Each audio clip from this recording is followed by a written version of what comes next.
Look, the journey for every person is very different. I don't know what it's going to look like for you. The one thing I know for sure is that at some point it's going to get hard. And here's what I can tell you. I am 100% by your side. The results are so worth it. And I've structured the way that we work together so that when things get hard, you can lean in as opposed to jump ship and lose all the time, the effort, the money that you have invested in this process to date. So I think there's actually a business structure that needs to be considered as well so that it actually aligns and supports and recognizes the fact that change is hard and that for the client to experience success, they have to make that change. This is Impact, the podcast where we explore entrepreneurship, mindset, and health to provide you with the ingredients for an unregrettable version of your life story. Welcome, everybody. It's another week of Impact, and I'm totally here for it. That was actually not even a good. I thought I was going to go somewhere with joke, and it's not. It's all just falling. It's all just falling flat, and I'm just going to resist the temptation to hit stop and start this process again.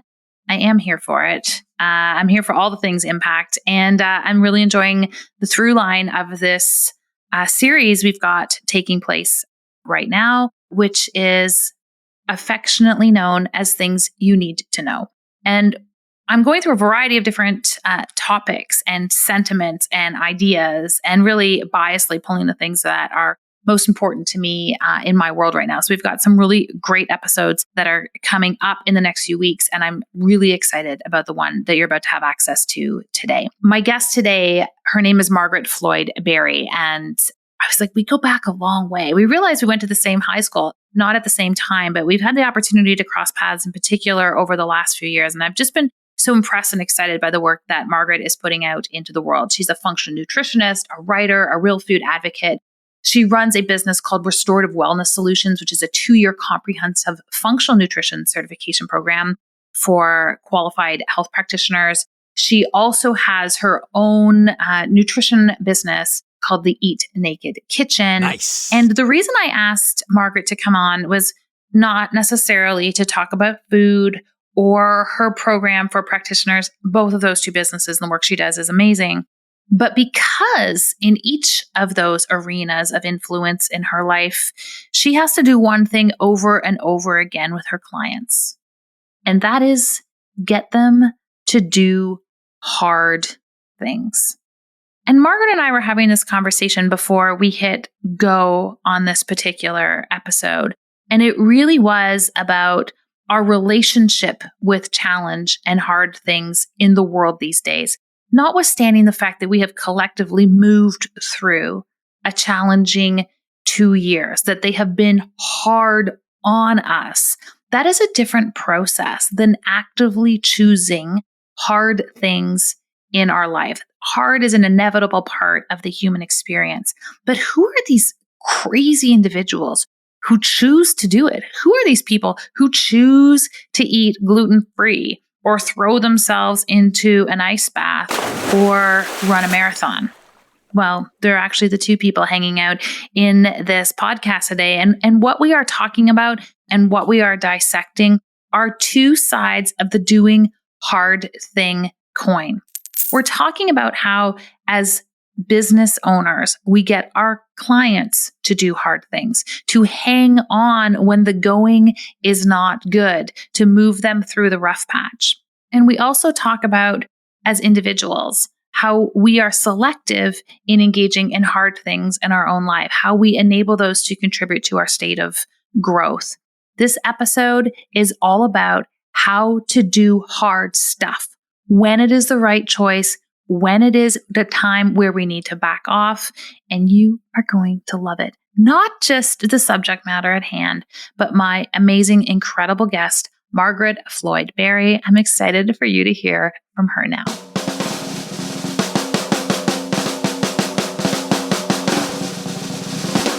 Margaret Floyd Barry, welcome to Impact. Thank you. So great to be here.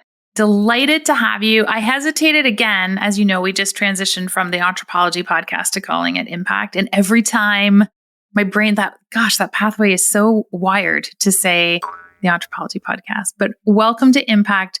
I'm excited for the conversation that we are going to have today. We're going to talk about doing hard things.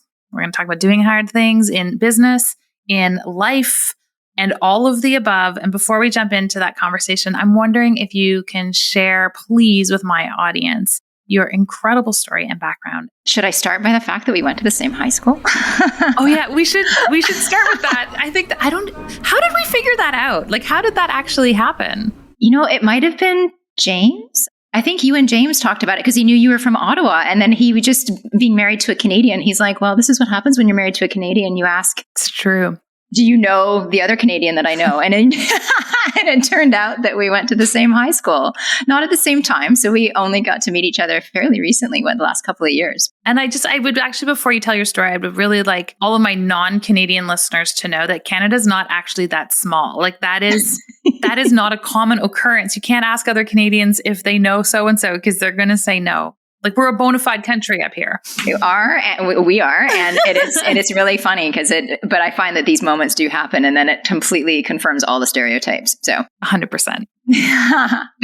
Well, where to start in terms of the story? What I'll say. So I'm a functional nutritionist, but I certainly wasn't always a functional nutritionist, and I actually was in the business world when I lived up in Canada and had my first really profound experience with the power of healing with food when I was in my mid-20s, living in Vancouver. High-powered life, career was on fire, and I had raging eczema, head to toe. And anyone who's had eczema knows it is just this the persistent itch, the drive you out of your mind itch. And I, was managing it with cortisone creams and all these different things and eating a pretty horrific diet, living a lifestyle where I was not taking care of myself. I was just driving myself into the ground. And here was this external manifestation of it. And there was a day when my business partner at the time actually was like, have you ever considered dealing with this naturally? And I was like, naturally? What does that even mean? And she sent me to her doctor, who was a naturopath.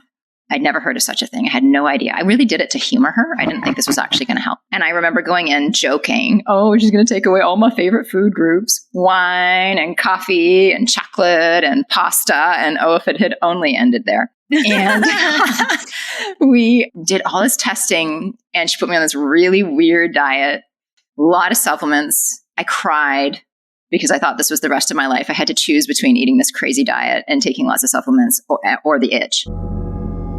But let me tell you what, I did what she asked me to do, and 3 weeks later, that eczema was gone, and it has never come back.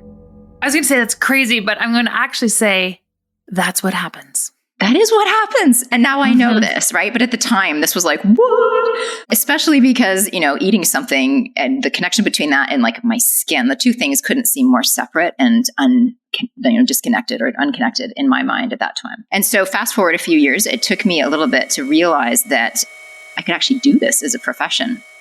I loved food. And the idea of using food as a tool to get well was mind blowing for me. And so that is what I decided to do. I changed my careers when I was in my early 30s, went back to school, and have really never looked back. I love to help people live fuller. My mission has always been, even when I was in corporate America, living in Vancouver, has always been that I want to, as a result of my interactions with whoever it is, I want to support and inspire them to live fuller and healthier lives than they even thought possible. And I feel so blessed that I now get to do that in a really profound way, whether it's working with my clients in my private practice or whether it's training other practitioners on how to do this with their clients, but really getting people to live bigger and more fully and more healthfully. I mean, most people have such a low standard. I thought the skin was the big thing at the time because you could see it, but there was other stuff going on as well. I didn't even know what healthy felt like. People don't know what it feels like. I'm so glad you said that. They don't. Most people don't. It's interesting. I've observed this with a few people over the course of the last year. And that is, I really do believe there is a functional illiteracy in the general population with respect to their health. They don't know what it feels like to be healthy. And they don't even have the language to describe a state of health. Like being on medication and bloated and having low energy, like, I don't think we know what it is. Oh, I certainly didn't. I mean, I had this experience with my skin, but I didn't think it was in any way unusual that after most meals I had to lie down in the fetal position because I had such bad gut pain. Like, to me, that was actually normal. It took me going to nutrition school and filling out a symptom burden questionnaire. And it was horrible. And taking it to my instructor and saying, like, well, what's going on here? I'm so healthy. And, I had migraines. I would track my bottle of Advil. Like, I literally knew at all times how many feet away from me was this bottle of Advil, because you never knew when a migraine would hit. But I thought of myself as totally healthy. It did not even dawn on me, or that I could go an afternoon and not need chocolate and caffeine to get through the day without needing a nap or just passing out at my desk. Until you've felt it, tragically, we have normalized feeling incredibly subpar. We have 100% done that. It's this massive disservice. And, as you were talking about your story, I literally drew this line and I wrote down 2 lines, and they're just super close together in this arrow. And the whole idea in my brain as I was doing this was the difference between unhealthy and healthy is actually even not that far away. No. And that, I think, is the saddest part. It's like there's just this boundary or this border between the two. And I think what bridges it, people get, they build it up in their mind like you described. They're like, people would tell me this every day in my office. They'd come in and I was like, what took you so long? Like, you're in a colitis flare. How did it take you so long to come in my office? And they're like, well, honestly, I didn't want you to take away my gluten or my coffee or my dairy. And I knew you were going to touch those 3 things. So I've basically been bleeding out my bum for the last 8 months because that was better than what you were going to do. And then I turn to them, I go, I'm not going to take any of those things away from you right now. Oh. And there was just this moment we build up in our head that it's just going to be this. Could you imagine living without bread? I'm like, could you imagine living without bloody diarrhea all day long? Right. I don't understand why we aren't just willing to do that. Why we aren't willing to do the hard thing, which is how we opened this. We're going to talk about doing hard things. So before we create a framework for that for people, I guess my question for you is, are you still taking 1 million supplements and eating a highly restrictive diet? Do you still have to do that? What was the evolution from this, oh my gosh, moment to what you get to do now? That was more than one question. Well, so do I still take 1 million supplements? I still take a lot of supplements, but for totally different reasons. That was a terrible question because we both probably take 1 million. Notwithstanding that we choose to take 1 million supplements. I choose to take them, and they're all about optimization, and I'm super well informed about them. So yeah, that practice stayed, although there's many years where I didn't. But my diet, it's nowhere near as restrictive as what it was. I don't know if the practitioner forgot to say this or if I just didn't hear it, which is far more likely, but I really went home thinking this is the rest of my life. I mean, it got weird for, sort of the heavy lifting stage lasted for about 3 months. And then we started reintroducing things. And, at this stage, I won't say I eat a normal sort of quote unquote standard American diet because I don't, but I eat delicious, real food. There's no deprivation in my life. I'm a total foodie. I love to eat. I get incredible pleasure from eating. I don't feel like I make any kind of sacrifices. Do I eat gluten? No. That's probably my only hard. I don't eat a lot of processed foods, but I don't eat in terms of a food group. I don't eat gluten. And this conversation today is a very different conversation, gluten-free. If we were talking about this 15 years ago or, 20 some years ago when I had that conversation, totally. Taking out gluten at that point was that was a project because you were eating cardboard if you wanted to eat anything that tasted even tried to pretend to be an alternative. It is easy to be gluten-free. Big statement. Please explain. It is hard to wrap your head around it. And then once you've wrapped your head around it, it's actually easy. We build it up in our mind. And I will say, I went to Italy 2 weeks ago. I've been gluten-free for 17 years since I had a similar experience to you, except for when I was in Paris on my honeymoon, where I just... You want the baguette, my Canadian podcasting friend? Consumed wheat and gluten and was fine. And I was there only for 4 days. And when I went back to Italy just recently for 2 weeks, I was like, I'm in Europe. I am impenetrable. And I was for 8 days. And then day 9, we just took a turn for the worst. I was traveling with my mom. I looked at her. I'm like, and we're done with the gluten living. But what's so interesting is a lot of my patients here who were resistant to removing gluten from their diet, making that shift. They were my Italian patients. They're like, you don't understand. This is my heritage. Like, we can do this. There is more celiac per capita in Italy than just about any other country in the world. And everywhere I went in Italy, they had gluten-free pasta and gluten-free pizza. Like, it's a no-brainer there. Totally. It's a no-brainer. It's a no-brainer. They're like, I am not giving up my carbs. So we're figuring out the gluten-free. And I think the truth is, when things are hard, there is always a way to have a softer landing. Always.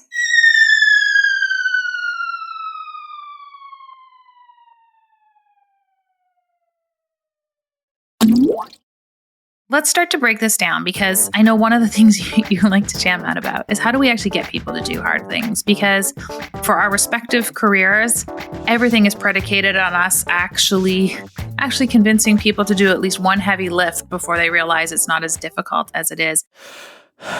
What's your process for getting people to do hard stuff? So there's multiple steps to it. Step one is you talked about, your client coming into you with colitis, and you're like, well, what about life not bleeding out your bum? Like, can you imagine what that looks like? And so before getting into the hard things, one of the things I really like to do with people is really anchor them into what's possible, like what's on the other side of that hard thing. Because for your client, I'm going to make some guesses here. Yes, there would be the like, wow, would it be nice to not have this horrible, probably traumatic experience every time she goes to the bathroom or he goes to the bathroom, but also, they're tracking bathrooms. I've had clients who can't leave their house before noon because they don't know where the nearest bathroom is and they don't want to have an accident. So their entire life is being disrupted by this health challenge. And so step one is to get really clear on what life looks like on the other side of the hard thing, not just with the most obvious problem solved, right? The obvious problem is the colitis dealt with, right, in remission. But it's the so that they get their life back, so they can leave the house freely, so they aren't tracking the closest bathroom. For me, not having to worry about migraines means that I can't tell you right now where the closest bottle of Advil is to me. And that is really liberating, because that's not something that I want to be using up brain cells tracking, right? That means that I can be thinking about our conversation here and other like much more productive things.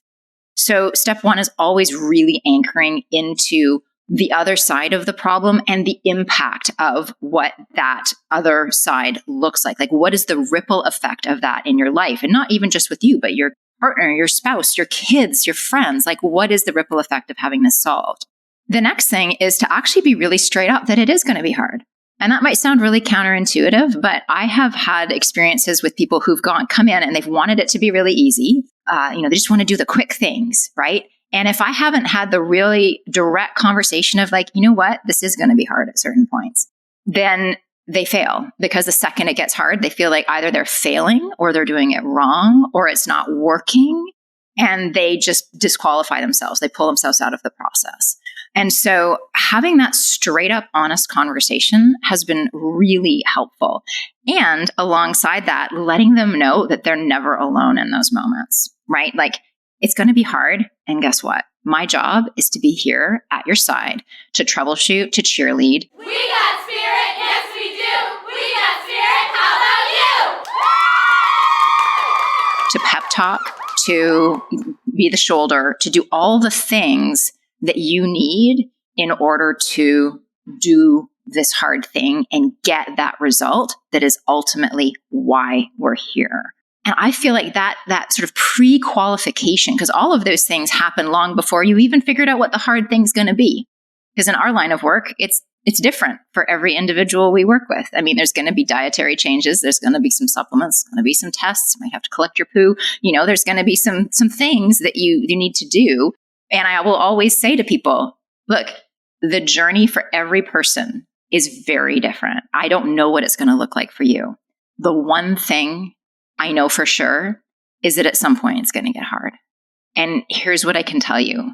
I am 100% by your side. The results are so worth it. And I've structured the way that we work together so that when things get hard, you can lean in as opposed to, jump ship and lose all the time, the effort, the money that you have invested in this process to date. So I think there's actually a business structure that needs to be considered as well, so that it actually aligns and supports and recognizes the fact that change is hard, and that for the client to experience success, they have to make that change. Do you feel triggered as someone who is charging people? I mean, we'll charge people for what we do, but like billing people when they come to you and they're like, I'm having a really hard time, or I can't do it, or I would often find that triggering. Even now, sometimes I have to calm myself down. When people who are paying me for something don't find it easy. Like, how do you deal with that?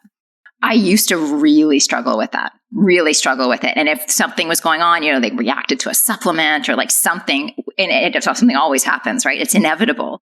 I would take it so personally, like, I have done this to you. Like, this is somehow my fault. So much pressure on yourself. So much pressure. Yeah.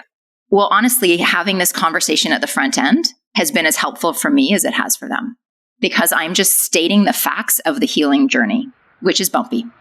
It's a bumpy road. I mean, anything is a bumpy road. I mean, what's that like, when a pilot takes off from city A going to city B, like, it's all course corrections. That's the entire journey, is course corrections. And so, of course, something as complex and intricate as the human body, with all of these different inputs and factors, when we are sort of ushering someone through that healing process, it's going to be a process of course correction. And so by explicitly explaining this to the client front end, it's also reminding myself that, yeah, this is the journey. This is the process. This is just part of it. And that my role is the course correction. I mean, most planes could fly themselves, essentially, right? But the pilot's there for the course corrections. I'm pretending I know actually what happens in the cockpit. I have no idea. And I'm leaning into it like I too could fly a plane. Yeah, right? I'm assuming and hoping that that's why they're there. 100%. You're right? bang on there, Margaret. Yeah. I have absolutely no idea how to fly a plane, but I'm a pretty good boat driver, and I can tell you it's all course correction there. It is. It's all course correction. Well. And it's not with anything, there's that silly overused saying of like, anything worth doing is, I don't even remember what it is, but like hard, basically.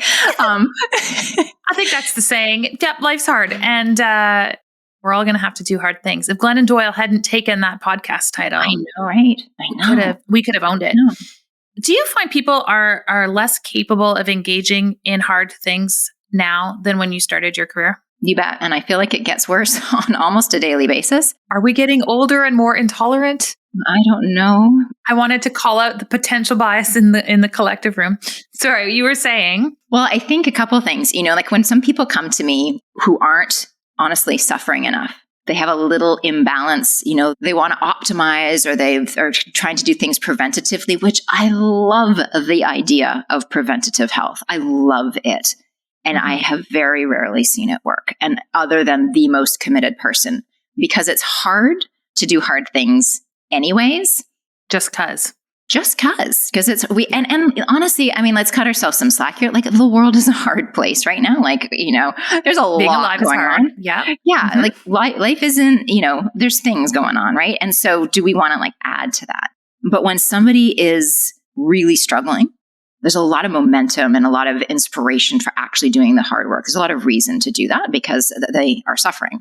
And it's interesting. This is part of actually my pep talk at the beginning of talking with a client is I will say, I always work. So, at my clinical work, we always work in packages. And the reason for working in packages is because at some point it's going to get hard. And I don't want them to jump ship at that moment. I don't want to have wasted their time and money, just that when it gets hard, they bail. So I structure it such that they can lean in because they have already committed to the process.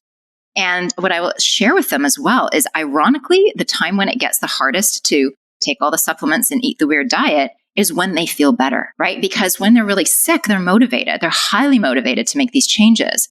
But when the issue has resolved, this beautiful survival mechanism in our brain that erases the pain that we experienced as recently as a week or two ago. And then it's like, wait, why am I not eating that croissant? And why am I taking this fistful of supplements? Like, I feel fine. So ironically, it's that moment when things start to feel better that it actually becomes the hardest to continue doing the hard things. So I think having that conversation at the front end and kind of preparing for that. And then honestly, most people do have to go through that. Well, then I'm going to stop eating the diet and I'm going to stop taking the supplements and have a little bit of a flare and remind themselves, oh yeah, this is why we're doing this. But I think that part of the reason why it's hard to do hard things, well, actually, I think there's two different pieces to this. And this is hard things in general, not just with respect to our health. But I think on one side, we're so inundated with all the hard things in the world, like in a way that we never were. Like I think about when we were kids, like I had no clue that what was going on. I mean, certainly not in like the day-to-day, like I didn't know what all my friends were eating for lunch because they didn't have Instagram for them to take a picture of it and post it online, right? Like there's so much that I didn't know. I was able to just be in the present. Mm-hmm. And now it's like we're just overwhelmed by all of this information and all the trauma of the world just comes at us. So it's like it already feels hard just to navigate that. And then I feel like there's this compensatory mechanism where because of that, we're trying to like pad ourselves and be like, be gentle, be gentle. And the being gentle can end up diluting the value of digging in and doing a hard thing that has such merit. Because doing a hard thing isn't just about the reward. It's about like building this resilience in character. I run marathons for fun, which probably sounds crazy to a lot of non-runners, but like and me. But there's a huge amount that's sort of a lot of hard things. But the character building of being able to dig in and the discipline and the like recognizing like this might hurt in the short term, but I'm not actually in danger. Like those things build this internal resilience that translates to everything else in life. And that can be doing the hard thing of taking gluten out of your diet. That can be running a marathon. It can be whatever it is. But I think that when we try to pad and protect ourselves because of this, all of these things that we can't control, all of this trauma, all of these hard things that aren't actually ours to solve, then it prevents us from being able to lean in and do the hard things that really will benefit us. I feel like some days our hard thing budget is like 50% used up by the time we look at our phone and process Instagram notifications and CNN breaking news. We're just like, and I'm spent for the day, but none of it necessarily was yours. Yes. Part of my challenge with it is, and we have this sort of rule, like I grew up with the news on all the time in our house, and we do not have the news on in our house. And we were talking about it, and I was like, it almost builds a false sense of resilience for people. They're like, oh, I've been through all of this hard stuff. Well, like, no, you've watched it on CNN, you've watched it on the news, but it wasn't, you didn't run the marathon. You just watched the marathon on TV. And so I talk about this with my guests a lot. And if anyone's been listening to the show for a long period of time, I'm deeply fascinated in how we build resilience in kids. Yes. Through a non-traumatic course. And my husband and I joke about this because we had fairly tumultuous upbringings, which led both of us to be highly resilient people. That is one thing I can rely on in myself. I'm like, I can do hard things. Like I can do hard stuff, but how do I get my kids to be able to do hard stuff without getting a divorce next week, which I'm not planning to do. And we joke about that. How do you build resilience in your kids? Like, how do you get them to do hard things? Oh, wow. This is something my husband and I talk about all the time. I've even found myself saying, like, looking at him saying, is their life too good? Like, should we create a little, like, right? I mean, I know, like, to your point, like, I have no intentions of divorcing. And, of course, we want them to, and they have experienced things that, of course, are really challenging them. I mean, just silly things like, having to wear masks at school and navigating all this last couple of years has certainly 100%. added a ton of stress. So I don't want to minimize that, but I agree. How do you build resilience in your kids? I mean, well, we actually have conversations about this all the time, and we like to challenge each other that sort of every season there is a hard thing that each one of us is working on, and you get to choose your hard thing. We're big believers in like picking a hard thing and then sticking with it, even if you've decided a couple of weeks later you don't actually like that hard thing. And this can be something as seemingly insignificant as like, my eldest daughter doesn't love sports. We've tried a number of them, and tried the soccer team, and she sort of stood at the sidelines with her arm crossed and like didn't do anything. But we still made her go to every single game and every single practice, even if she was just going to stand there. I mean, we encouraged her to do more, but it was like, no, this is your hard thing. You've committed to it. You're going to do it for this whole season. And if you never have to play soccer ever again in your life, but you have to see this through. Same thing with a cross country team that she tried. Again, hated it, but we required her every single time to show up. I think a piece of it is creating expectations and parameters and then sticking with them, which sounds really basic, but I actually think that's, well, at least in some of the parenting around me that I see, it's actually fairly rare. There's a lot of like letting off the hook, like, oh, you don't like that? Okay, let's drop it then. Oh, you didn't want to do that? Well, then oh, you don't like your dinner? I'll make you a different one. We're a lot stricter with those kinds of things. Even something as simple, I use the dinner example, but that's a very real thing in our house. It's like, this is dinner. We make sure that there's options within dinner. You're married to a chef. You need to give everyone that context. You do need to, but you know what? Everyone has this idea. When I'm married to a chef, they have this idea of the kind of life and the kind of meals that I eat. Now, I will say in the last few years, don't shatter that idea for me. Well, in the last few years, he really does. Like it's been fantastic. But there was like the first multiple years of our marriage, I did all the cooking. He's very picky and not shy with his critique. So I was like, this life you think I'm living, I'm not living. I just still do all the cooking. I just get critiqued from like a really incredible chef, which sucks. We make sure that there are options, and we don't overtly make things that we know they're going to hate. We don't make multiple meals, and we don't give them quote unquote kid food. That is actually kind of a myth, this idea of kid food. I mean, when in the history of the human species has chicken needed to be cut in the shape of a dinosaur in order for children to eat it? Like, that's a very recent. We're messing with evolution when we do that.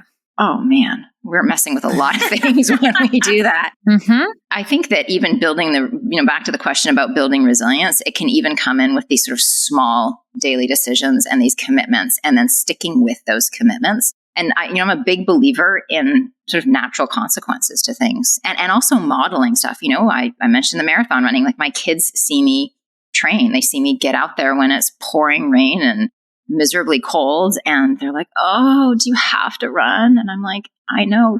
Yes, I really do, because I've committed to doing it. And they're like, but why? And inside my head, I'm going, I don't know. This was a terrible idea. Yeah. but modeling it's important. Modeling it is super critical. And I wrestled with this guilt for a little bit when my kids were younger, where they'd be like, will you come outside and play with me? Or can we play a game? And it was just this constant, like, every second they were available in the house or not at daycare at school. Mm-hmm. I was like, okay, we've got to be doing stuff together. And then I finally was like, okay, this is coming at a massive expense of modeling too, because one of the first things that I kind of never could fit in my day then was working out. And so now we've have this system where, if I'm on the Peloton or I'm doing whatever, they'll bring their math homework down or they'll do whatever, and they'll work through it while I'm working out. We'll do these things simultaneously. So, we're making good use of our time together, but I'm not dropping that piece. And the other thing I've been ruthless on for myself, and my kids know I do it, they're sometimes late for school because I do it every day, is I do an ice bath. Nice. And a meditation in it. And the kids don't come in when I'm doing it. They know that I'm like in my zone, and they love throwing the buckets of ice into my bath, and my oldest daughter will do it with me. But this is like, I do every day I get in it. It's hard. Yes. And it gets a little bit easier every day. I take 2 weeks off. It's hard again.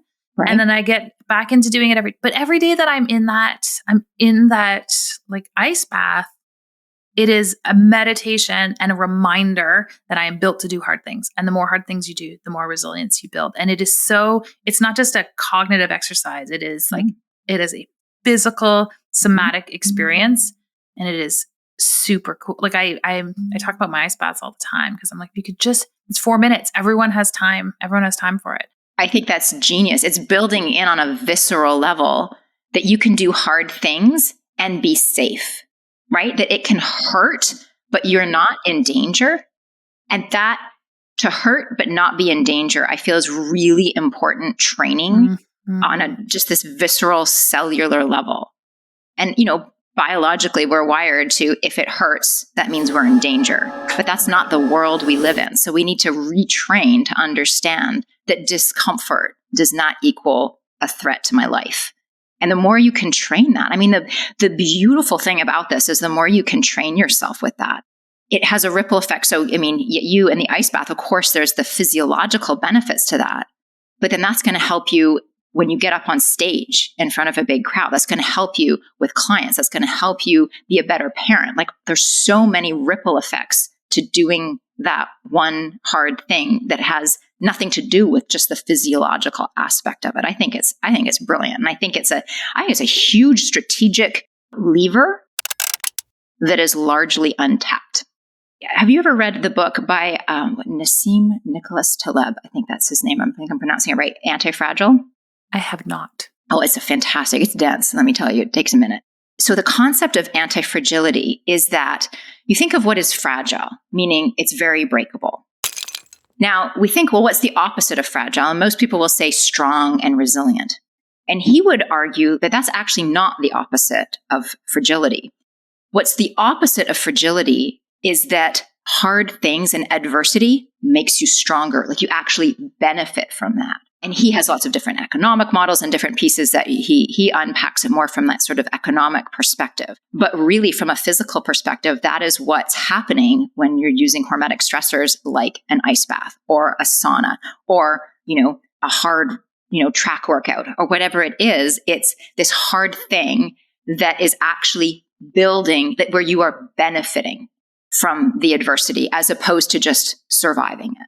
So I feel like this sort of, how can we as humans become anti-fragile in a culture and a world where so much is so fragile? And I actually think it's an evolutionary advantage. I think I think the more we can do this and train our children to do it, because I think the one thing we can guarantee for sure is that the world's not going to get easier. It's not going to get gentler. I mean, our kids have come in at a hard time. Yeah, they are. I know every generation is like, oh, it's gotten hard. I was like, yeah.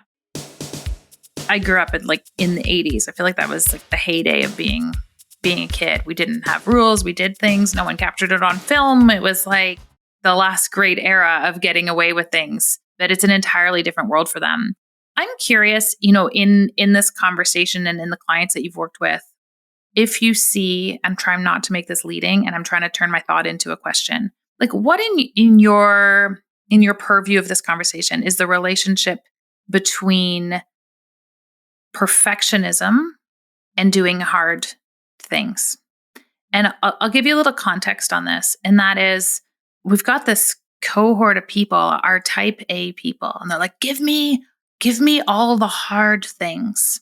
And I feel like there's an important intention that needs to be recognized for those individuals that sort of differentiates doing hard things to build resilience and doing hard things because there's this need to be perfect and overachieving in any given minute. Like, where do we draw the line between these two concepts? How do we reconcile these concepts? How do we add a little bit more granularity to what we're asking people to do?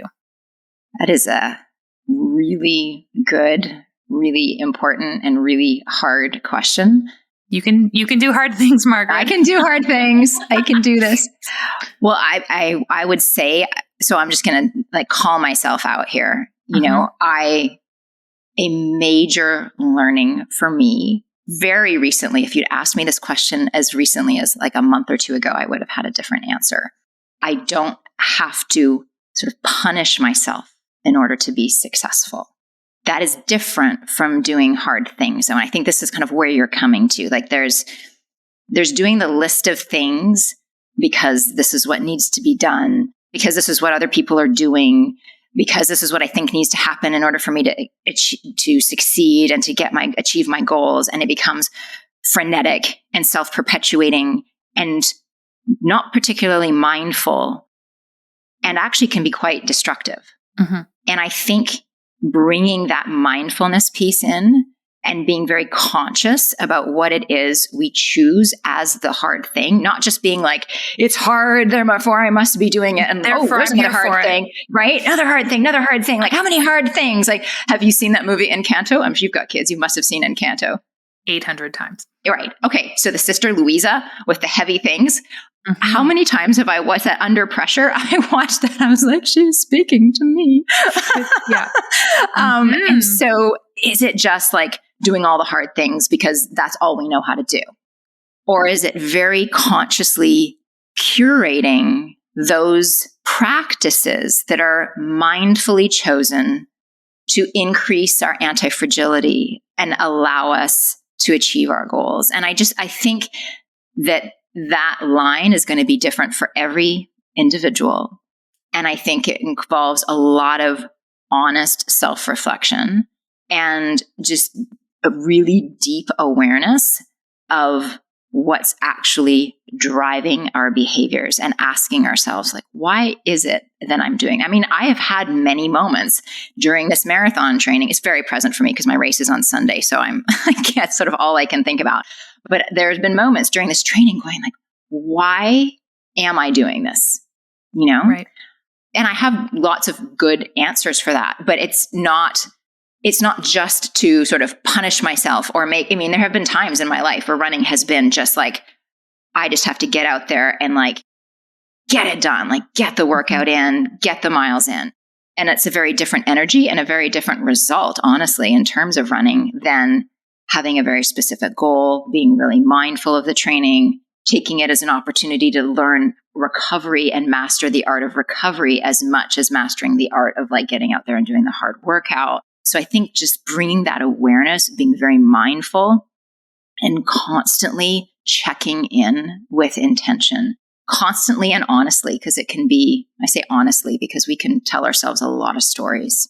So I actually also profoundly believe in having a team of people around you who can call you on your bullshit and make sure that they're keeping you honest with this stuff and checking in of like, is this something that you're doing because you believe you need to punish yourself in order to succeed? And maybe historically you have punished yourself and you have succeeded, but does that mean that the punishment was what led to the success?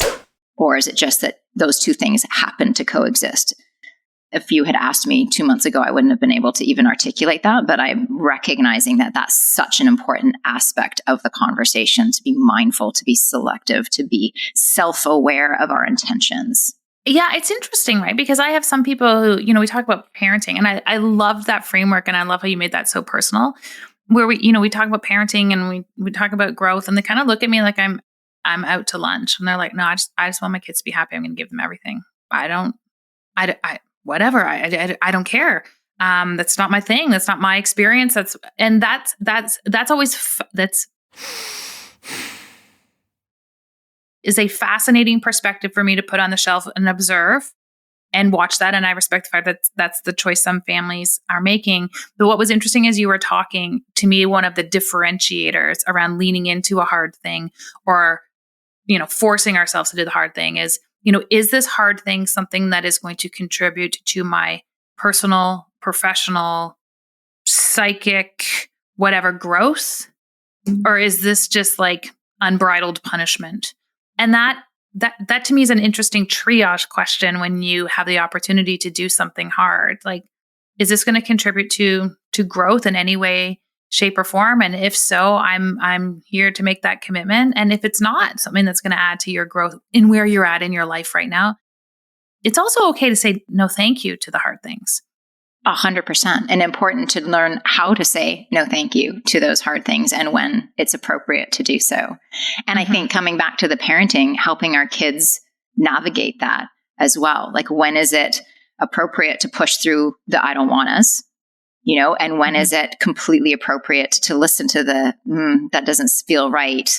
I'm going to trust my instincts. Being able to navigate those subtleties, I think it's really important. It's interesting. One of my very dear friends who's an incredible parent, I look at, she homeschools. Her children are so just solid. Like, they're just such good humans. And she said to me once, she's like, well, the way I look at parenting is I'm trying to raise really loving, compassionate, productive adults. Like, it's not about the kids. It's about who are they going to be as an adult, and sort of everything that I teach them now. How does this translate down the road when they're in their 20s, when they're in their 30s? And if she jumps in and saves them all the time, do they learn how to be resourceful and take care of themselves? If they don't ever learn how to do the dishes and fold their laundry, is this going to, how is this going to show up down the road? Mm-hmm. And so that's actually been a really big shift for me in the last few years, is now starting to think of parenting less about them as my friends, my buddies. And I love hanging out with my kids, but my job isn't to hang out with my kids. My job is to turn them into really productive, high functioning, great members of our society as adults, and that lens does shift things significantly, because a lot of things that are easy in the moment have some pretty major consequences down the road if you think about this behavior as an adult. I value that perspective so much. And it's a question I feel called to have to stop myself in my tracks on an ongoing basis, because the easy decision is not always the best long-term decision for my parenting, for my health, for my business, for any or all of the above. I feel like this is a perfect place, Margaret, to transition the interview to something I call impact ingredients. And I've been joking with everyone on the last few episodes that my intention with these questions is that they were rapid fire. And the reality with these questions is that they're not well suited for rapid fire at all. So I'm going to throw a few at you nonetheless. And the first one really is I feel like a really nice transition off of the conversation we had, which is, how do you cultivate courage in your life? Which is a little bit different than doing the hard things, but what do you call on when you have to do something courageous in your life or your business? I feel like every week requires this decision within myself. There's that saying, it's feeling the fear and doing it anyways. It is honoring to me, not just feeling it, but honoring whatever feelings I have about the situation and thanking them for taking care of me and stepping in and doing it anyways. So I'm just really building a relationship with the fear, with the incredible discomfort of doing something that's hard, that's outside my comfort zone, building a relationship with the feelings that come up with that and being okay with those feelings, welcoming them, recognizing that there's a purity of intention behind them. They're not out to get me. And that I've done this many times before and it always works out. Even if it doesn't work out, because I've also had some epic failures. The epic failures turn into great stories. Well, I was going to say, actually, I loved you set that up perfectly because my next question was, what is your most important failure? Oh my God. Well, the one that comes to mind, has been so many, but the one that comes to mind, so I was invited to do a TED Talk at very early stages of my career. I was terrified, prepped and tried to give a TED Talk, right? I tried to be the TED speaker and give a TED Talk. It was so bad that the producers did not post it online. This is not me being humble. And I've seen some bad TED Talks. So it's worse than the worst TED Talks you've seen was my talk. It was so bad. And I innocently emailed them up saying hey, I noticed all the other speakers' talks have been posted. Where's mine? And they wrote back really politely and awkwardly saying, I'm just not sure that this is reflective of your best work, but we're happy to send you a clip and see if you're comfortable with us posting it online. I've never seen that clip. I let my husband watch it. I was too busy crying. And and he said, yeah, you don't want that out there. So that, and I think of that failure, I think of the courage that it took to get on that stage. I can remember I was 6 or 8 weeks pregnant. So I just felt disgusting. I was so terrified. I was shaking from head to foot. And the funny thing to me is I was so disconnected from how horribly I was doing is that I thought they didn't want to post this video of me because I had sweaty armpits. And I picked an outfit where you could actually see the sweaty armpits. I thought it was a fashion faux pas. Anyways, no, it was just that I completely sucked. So, but I think that was one of the best experiences that has ever happened to me because it taught me a million lessons of not trying to be somebody else, just being myself, of actually getting the proper training for things, of the worst case scenario happening. And I'm still here to tell the story. And you're still okay. Yeah, I did the world's worst TED Talk and I'm still here. My clients get great results. All the things that I do in the world that are actually more important than that TED Talk still exist. So it's, I think, an important lesson to be able to just screw up massively and recognize that you can survive that. As an entrepreneur, were you born with it? God, no. No. That was rapid fire. That was good. Yeah. No? No, not at all. Not at all. Oh, well, maybe a little bit, but I don't think so.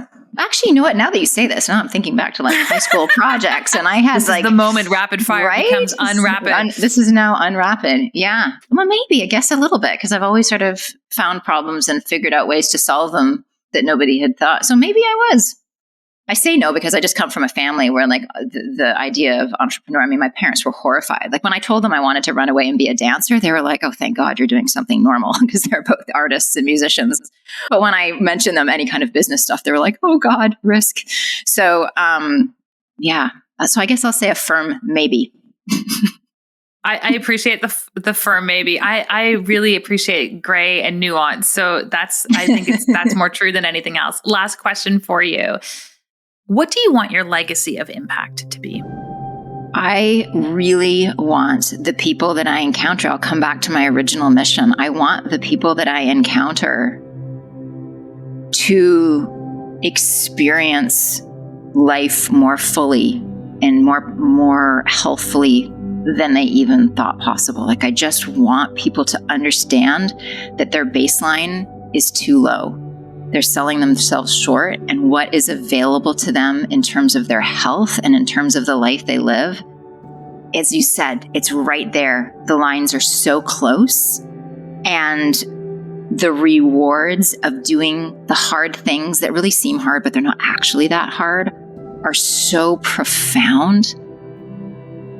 I really want to, as many people as possible that I can touch, to look back and say, oh my God, I had no idea it could be this good. Amazing. Beautiful. If that was a TED Talk, I'd be on my feet right now. You like wrapped that so perfectly. Margaret Floyd Barry, you are up to so many amazing things in the world. We didn't even unpack all of the awesome businesses and impact that you're having in that world. Where can we send people to be able to follow along on your journey, on your marathon? Well, probably the best starting point would be just on Instagram. Margaret Floyd Barry is my personal handle.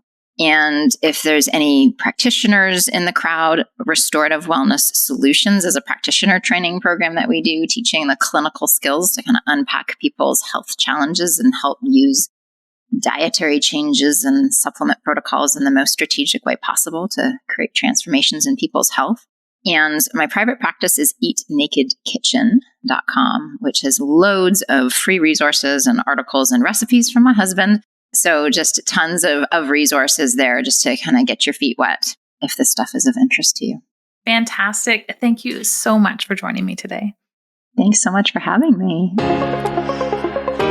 Impact is what lives on when we leave the room, tuck them in, or step off stage. It is less about what you do, more about how you make them feel, and everything about how you choose to show up in the world. If you enjoyed this podcast, hit subscribe on Apple Podcasts, Stitcher, Spotify, or wherever you are listening to this episode. I am your host, Megan Walker. Until next week, aim for impact.